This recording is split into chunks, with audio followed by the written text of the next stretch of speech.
my favorite part of the morning, but the sound of my sister's name flashing across the screen instantly pulled me out of my little moment of peace. Emily, her text was short and sharp, we need to talk. It's important. Now, Emily doesn't normally text like that unless something's wrong. My first thought was that maybe she'd been in an accident, or something had happened with mom and dad. I wiped my hands on my apron, flour still dusting my fingertips, and hit call. She picked up almost immediately. Hey, what's going on? I asked, trying to keep my voice light, but there was a strange pause on her end. Then she spoke, and my stomach dropped. So, I've been talking to Jason, and we both think it would be a great idea if you gave him part of your bakery. For a second, I thought maybe I'd misheard her over the whirring of the mixer in the background. Wait, what? I asked, laughing nervously, but she wasn't laughing. In fact, her tone was dead serious. Jason has a business degree, she said matter-of-factly. He could help you expand. Plus, it's family, so why not share? Share? Share, my mind was racing. My bakery, Sweet Crumbs, wasn't just a building with ovens and a cash register, it was my dream come to life. I had spent years working 2 jobs, early mornings at a coffee shop and late nights cleaning offices, just to save enough to open this place. I remembered the nights I'd come home too tired to even eat, collapsing into bed only to wake up 4 hours later and start all over again. I remembered skipping trips, birthday parties, even dating. Also, I could put every extra dollar into my dream, and now, Emily was asking me to hand a piece of it over to someone I barely knew. I took a deep breath and tried to keep my voice calm. Emily, I appreciate that you think Jason could help. But my bakery isn't something I can just give away. It's my livelihood. My baby. She didn't skip a beat. You're being dramatic. Jason's really smart about business. He told me that with his connections, you could double your profits in a year. And besides, we're getting married, he's going to be part of the family. You can trust him. Trust him? The truth was, I'd only met Jason a handful of times, and every time, something about him set my teeth on edge. I remembered the first dinner we'd all had together. He spent half the night talking about his big plans and high-end investments, constantly checking his expensive watch like he was too important to be there. At one point, when I mentioned the bakery, he smirked and said, "Cupcakes? Cute. But you know, with the right leadership, you could turn that into a real business." A real business? As if the years of sweat and sacrifice I'd poured into Sweet Crumbs didn't count. Standing there in my little kitchen, surrounded by trays of pastries I'd made from scratch, I felt my hands clench into fists. Emily, I'm not giving Jason any part of my bakery. That's not negotiable. There was a long, icy silence on the other end of the line before she finally spoke. Wow. I didn't think you'd be so selfish. Selfish. The word stung. Selfish? Emily, I worked my butt off for this. I didn't have a business handed to me. I built it from nothing. She scoffed, like I was being unreasonable. Fine. But if you can't see how this would help the family, then maybe you're not the person I thought you were. Jason and I were talking, and we agreed, if you don't do this, then don't expect us at your grand opening next month. I froze. My grand opening was the event I'd been planning for months, a celebration of finally making it through the toughest years of my life. I wanted my family there. I wanted my sister there. And now she was using it as a bargaining chip. Emily, are you seriously giving me an ultimatum over this? Yes, she said flatly. This is your last chance to do the right thing. I couldn't believe what I was hearing. I looked around my bakery, the polished countertops, the pastel walls I'd painted myself, the display case I'd saved up for, and I felt something shift inside me. This wasn't just about Jason wanting part of my bakery. This was about someone trying to take away something I had bled for, and for the first time in my life, I realized even family could cross the line. I had met Jason maybe 4 or 5 times total. That was more than enough to get a clear picture of the kind of man he was. From the moment you saw him, you could tell he wanted to be noticed. He always wore expensive designer clothes, never just a normal t-shirt and jeans. And that watch? Oh, that watch. He made sure everyone knew it was worth more than most people's cars. He'd tap it, polish it, even tilt it toward the light so it would catch your eye, but it wasn't just the flashy stuff. It was the way he talked. He had this habit of turning every conversation into a monologue about his future business empire, and how he was too smart to work a regular 9-to-5 job. If someone else tried to share a story, he would immediately one-up them with something bigger, flashier, and usually less believable. I'll never forget the last time I saw him before this whole "give me part of your bakery" mess started. It was at a family barbecue. The smell of grilled burgers and corn on the cob filled the air, kids were running around with water balloons, and for a moment, it actually felt nice to be around family. Then Jason showed up. He strolled in like a movie star walking a red carpet, wearing sunglasses even though the sun was starting to set. He made sure to greet everyone loudly, shaking hands like a politician, telling jokes that weren't actually funny but laughing at them himself. When he finally made his way over to me, I was serving a tray of cupcakes I'd brought from my bakery. People had been raving about them all afternoon, saying things like, "These are amazing," and "You should be on TV with these." Jason picked one up, examined it like he was inspecting a used car, and smirked. "Cupcakes? Cute," he said, taking a bite without asking. "But if I was running it, I'd make it a multi-million-dollar brand in a year." He said it loud enough for everyone around us to hear, like it was some kind of performance. A few people chuckled awkwardly, unsure if he was joking. But I knew he wasn't. He really thought he could waltz in and do better than me at something I'd poured my heart and soul into. I smiled politely, but inside, I was furious. I didn't say anything at the time because I didn't want to ruin the day. But I made a mental note right then and there: this is not someone I'd ever want to do business with. So when Emily called me with her great idea about giving Jason part of my bakery, every alarm in my head went off. This wasn't about helping me. This was about Jason wanting control over something he hadn't earned, something he didn't understand, and something he clearly didn't respect. I took a deep breath and tried to keep my voice steady. "Emily, my business isn't up for grabs. I worked for this. I've made sacrifices you don't even know about. I'm not just handing it over to anyone, especially someone I barely know." I expected her to be surprised. I expected her to maybe even laugh it off and say she was just testing the waters. But instead, she snapped. "You're being selfish," she shot back, her voice sharp. "Jason is going to be part of our family. Family supports each other. If you don't give him a stake in your bakery, then don't expect me at your wedding, or in your life." I froze. I had to pull the phone away from my ear just to process what I'd heard. "Wait, are you giving me an ultimatum?" I asked slowly, making sure I'd understood her correctly. "Yes," she said without hesitation. "You either do this, or we're done." It was like someone had taken a knife and sliced right through the bond we'd had since childhood. Emily and I had grown up sharing everything: clothes, secrets, even our dreams. We had our fights like any siblings, but I never thought she'd put me in a position where I had to choose between her and something I'd worked my whole life for. I looked around my bakery as I stood there on the phone. The warm glow of the display lights bounced off the glass case, making the frosting on the cake sparkle. My industrial mixer hummed quietly in the background, a sound I'd grown to love. This place was more than just a business. It was a piece of me, and now, my own sister was asking me to cut off a piece of myself, for a man I didn't trust. I swallowed hard.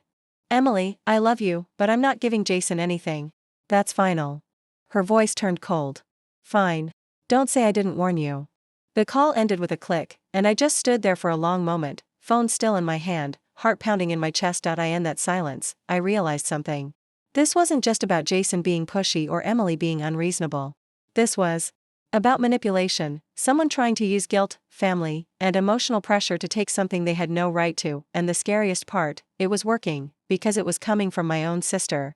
The very next morning, my phone rang again. I glanced at the screen and saw "Mom" flashing across it.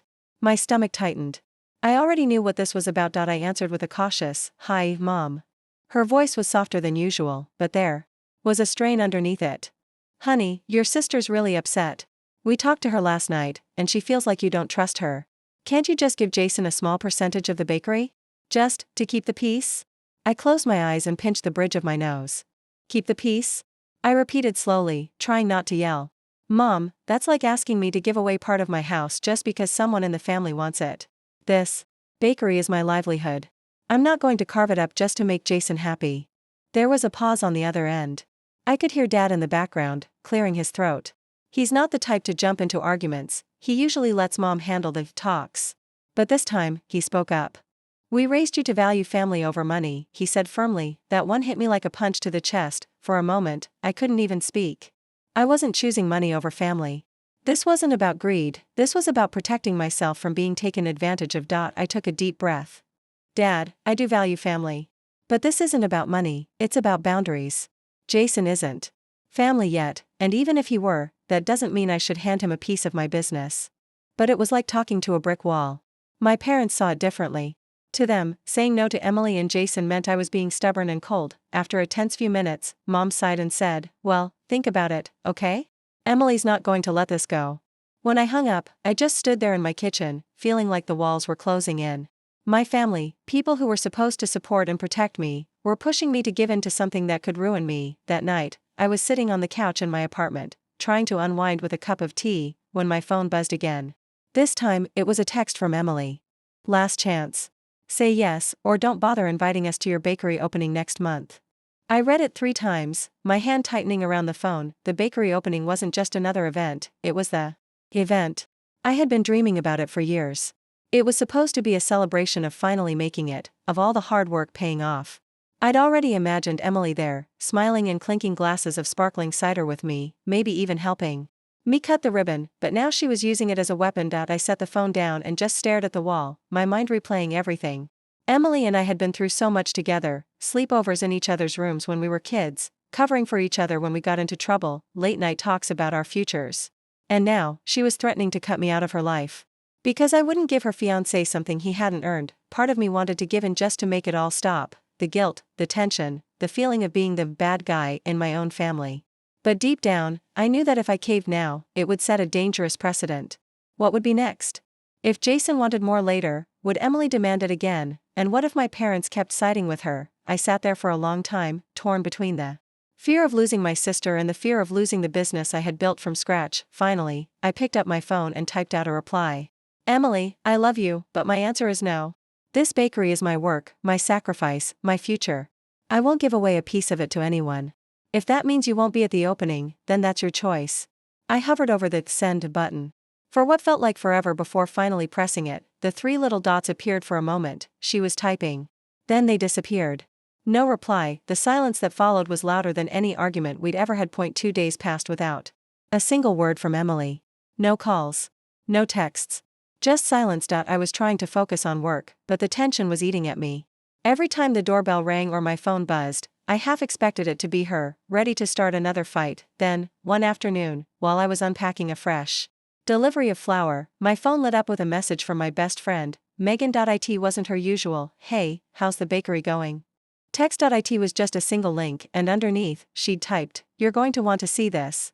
I wiped my hands, flour dust falling to the floor, and clicked. The headline hit me like a punch to the gut. Man accused of fraud and failed investment scheme. I scrolled down, my heart pounding, and there it was, Jason's smug, overconfident face staring right back at me from the center of the article photo. His arms were crossed, his jaw set like he was posing for a magazine cover, not the local crime section. The article laid everything out in brutal detail. Jason had started a so-called luxury car rental business. He'd convinced multiple people to invest, friends, old coworkers, even a couple of extended family members. He promised them big returns, telling them he had exclusive access to rare and exotic vehicles. But here was the kicker, he never actually bought a single car. Instead, the article said, he'd used the money to fund his own lavish lifestyle, designer clothes, expensive watches, luxury vacations, fine dining. Every cent meant for the business had gone straight into his personal indulgences. Now, those investors were suing him for fraud. Some of them had lost thousands, money they would likely never get back. I sat there in stunned silence, my eyes still locked on his photo. And suddenly, all the puzzle pieces fell into place. Jason didn't want part of my bakery because he believed in my vision. He didn't want to help me grow or expand the business.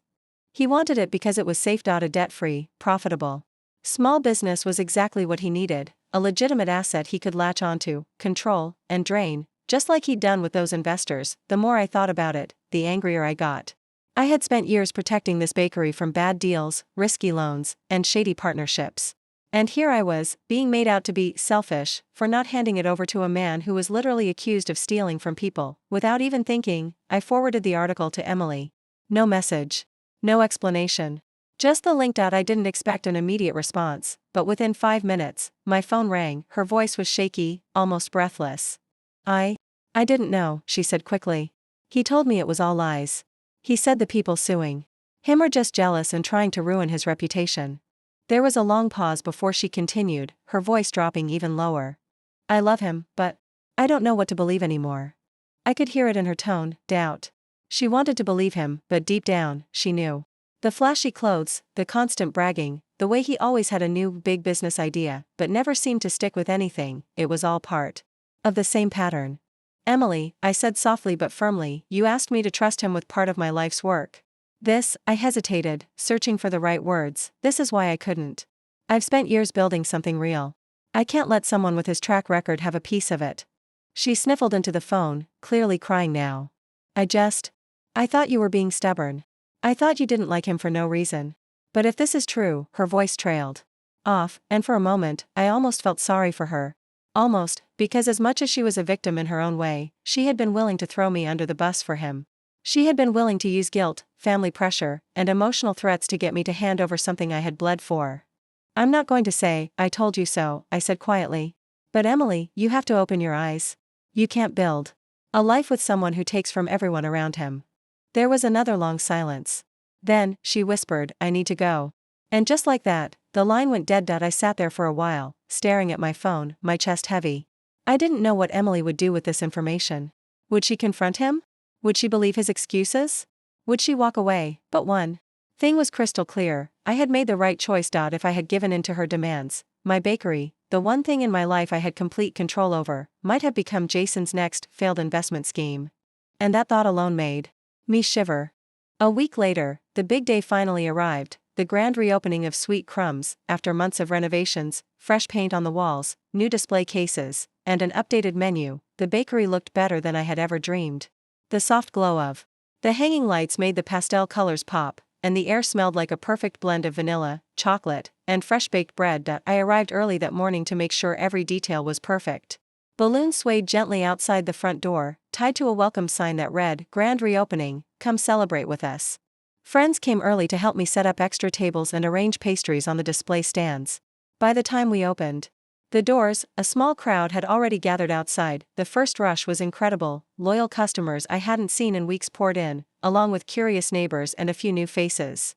There was laughter, the sound of coffee machines hissing, and the constant chatter of people catching up. But in the middle of all that joy, I noticed who wasn't there: Emily, Jason, and although my parents did show up, they kept their distance. My mom smiled politely but didn't linger. My dad shook my hand stiffly, congratulated me, and then drifted toward the back of the shop. It was painfully obvious that they still thought I'd made a selfish choice. At first, I felt a pang in my chest, an emptiness that they weren't truly celebrating with me.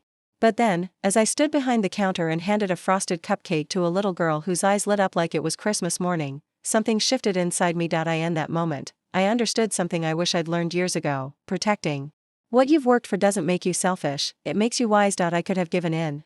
I could have let guilt swallow me whole. I could have kept the peace by handing Jason exactly what he wanted.